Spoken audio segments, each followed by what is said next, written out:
On the morning of Tuesday, June 17th, a crossing guard was driven into while at her regular post at the intersection of Colburn Street and St. James Street. So how did that happen? Well, the full details, as per usual, have not been released. And usually there aren't any further investigations into why these incidents happened in the first place, and are instead brushed aside as inevitabilities. Even though these types of collisions happen frequently across the city, but happen less in places that redesign the built environment to legitimately change driver behavior rather than just allow it. Back to this collision though. The gist is that two drivers drove their vehicles into each other because of the lacking design of this intersection and how it in no way, shape, or form prevents collisions like these from happening through physical means. Just a sign here and there, and a hope for drivers to not think that this is either a four-way stop or expecting north-south traffic to stop. So east-west traffic can barrel through an intersection without looking. But extraordinarily and needlessly wide residential streets like these, all across the city of London, Ontario, at 9.3 meters or 30 feet wide, are part of the problem. Oh, actually, 31, 32, so it's actually 32 feet wide. But more on that in just a bit. I've chatted with some of the neighbors, and I've condensed some of the most important bits, at least to me, into this video, and have a few things to clarify from my perspective. So I've lived in the neighborhood for 25 years, and this intersection is absolutely a liability and horrendous. I've seen numerous near misses. I've been part of being a near miss, people crossing over, going east or west on St. James, thinking that it's a four-way stop. My husband was hit one time going to work, left at about 5 a.m., headed south on Colburn, and was hit with a car crossing coming west. And they stopped. He got out, said, "Hey, I just have to go get my details." And they left the scene of the accident. Although interestingly, they left their license plate lying on the road. From what I've heard collectively as a neighborhood, we all feel strongly that there are too many cars and they are going too fast. I got someone going 62 kilometers an hour southbound here. Dang it, I swear, it's right when I turn off the camera I get the most, like, look at that. And because there are too many cars, the neighborhood isn't safe enough for children, pedestrians, and, to be honest, all road users. See this collision as an example. One driver took out two cars and then collided with a pedestrian because they weren't paying attention. A vehicle traveled through there. There was a collision. That vehicle left the roadway because of the speed that it's traveling and the momentum that both vehicles were carrying, and left the roadway and struck a crossing guard who was sitting there. This unnecessary and unacceptable risk is apparent every single day when parents are on walks to drop off their kids at school or daycare. Unsafe driving and near misses are common, and it has long felt like we're just waiting for a tragedy to occur. For me, I see that hazard all the time. I've been coaching my girls for years that when we get to intersections like, for instance, our Waterloo and Cheapside, they can't approach the post to press the button. They need to stay back a full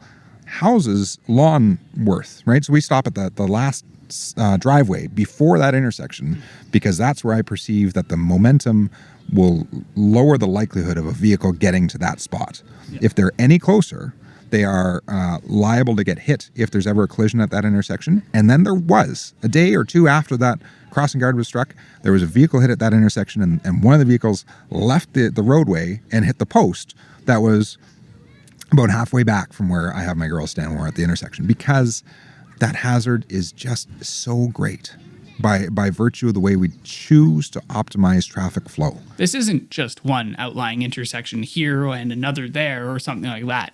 It is everywhere across the city. But focusing on this neighborhood in particular, Old North, everyone's everyday quality of life, so walkability and noise and street safety and more, is worse because of the car-centric nature of this neighborhood's environment. And this is only going to get worse as London expands, but continues to prioritize driving, especially because Old North is surrounded by three main arterial roadways: Richmond Street to the west, Oxford Street to the south, and Adelaide Street to the east, which means that people cut through Old North neighborhood all the time during all hours of the day. By the way, the people who do this are called rat runners. They're trying to beat their time compared to taking the main arteries, and they think they can do that by going through the neighborhoods. Colborne has become a cut through.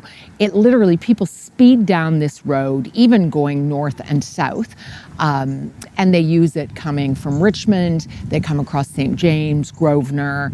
But when tragedies like this one happen, with the crossing guard being driven into, we have a prime opportunity to enact real change with broad community buy-in. So I have seen multiple near misses, seen accidents. We know the crossing guard that was injured a few weeks ago in June. Very unfortunate, heard the big bang.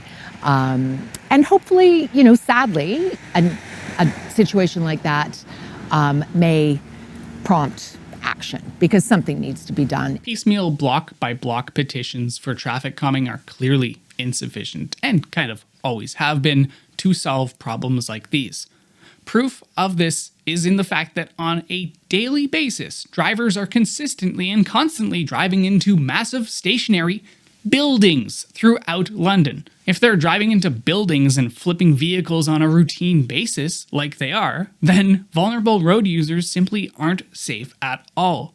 So no, block by block solutions aren't an adequate solution at all. Because of that, we need full neighborhood solutions. An example for this neighborhood in Old North here would be combining two main strategies that would be both effective and relatively cheap. We like that. And it would avoid widespread pushback from residents because of the fact that parking and driving lanes wouldn't be lost. I have my thoughts on those things, but they're topics for another video. We just have to be creative. And we have to look at where other places have implemented it. There's a reason why Paris has been really effective at changing the entire population's transportation choice in a few short years. Political will. Political will is a big one, right? But also it's community support for it, right? Yes. That drive, because there is that hunger for it. For now, these easy, cheap, and very functional safety improvements are great options for the community. So let's go over those real quick. Let's talk filtered permeability, which makes it harder for cars to cut through our neighborhood from Richmond, Oxford, and Adelaide. The type of right-only turn at William and Oxford could be replicated at most other intersections off of those main corridors, reducing the numbers of commuters cutting through our neighborhood at high speed to bypass traffic elsewhere. The next up are bump outs at intersections, as exist all along Regent Street. Narrowing intersections in neighborhoods slows drivers, increases visibility for all of road users, and increases safety and accessibility for everyone. These can be built over time as road repairs occur for other reasons, which saves a large amount of money. In the meantime, planters, flexi posts, and signage, other things can be used to narrow and pinch roadways at intersections. So it doesn't have to be a large project. Over the long run, it can be, so that when road repairs happen, we can do the major repairs. That's fine.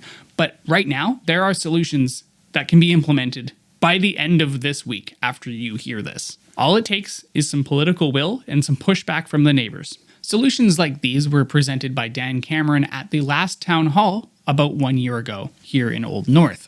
And after that town hall, I actually brought him onto my podcast to chat. He had a great number of things to say, so you might want to check that out, actually. You can do that over here or in the description below. School Streets is the name of this program or this thing you can do, which I'll explain.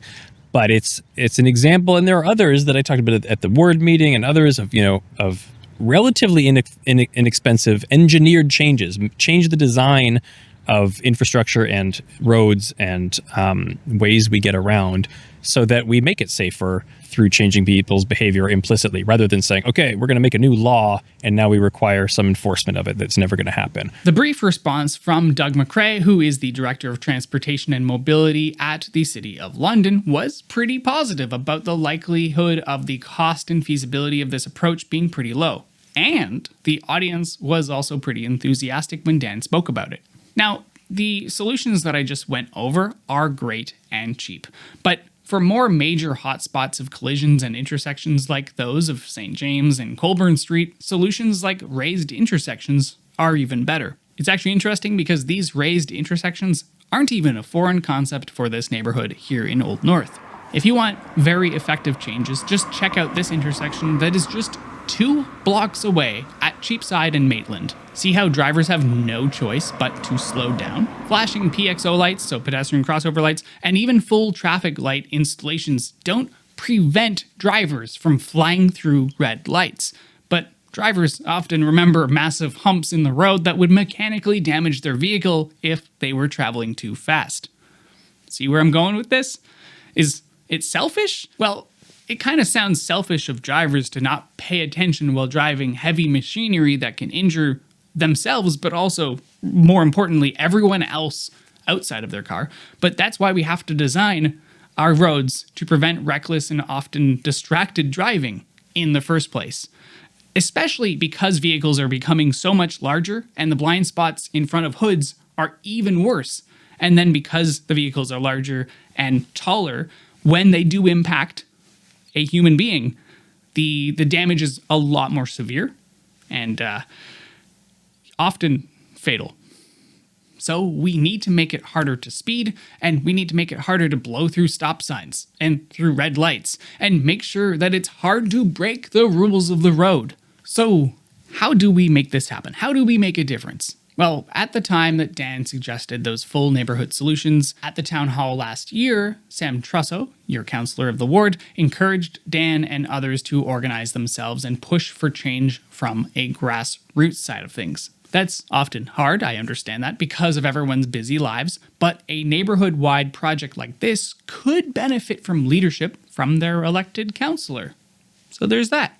Hopefully this upcoming town hall is a sign that the City of London is ready to act now. Immediately. So, to you watching this right now, what can you do to make a difference? Well, you heard it here.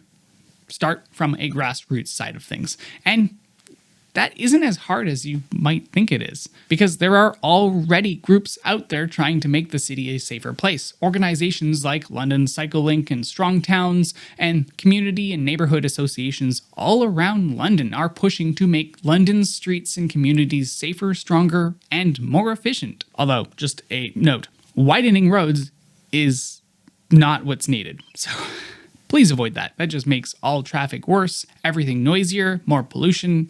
It's not the suggestion that we need. Also, check out and submit all of your feedback to London's official master mobility plan. Be involved. Give feedback. I mean, there's even a downtown plan that is currently looking for feedback right now. And Old North is pretty close to downtown, so it might be pertinent to fill that out and tell the city what you think.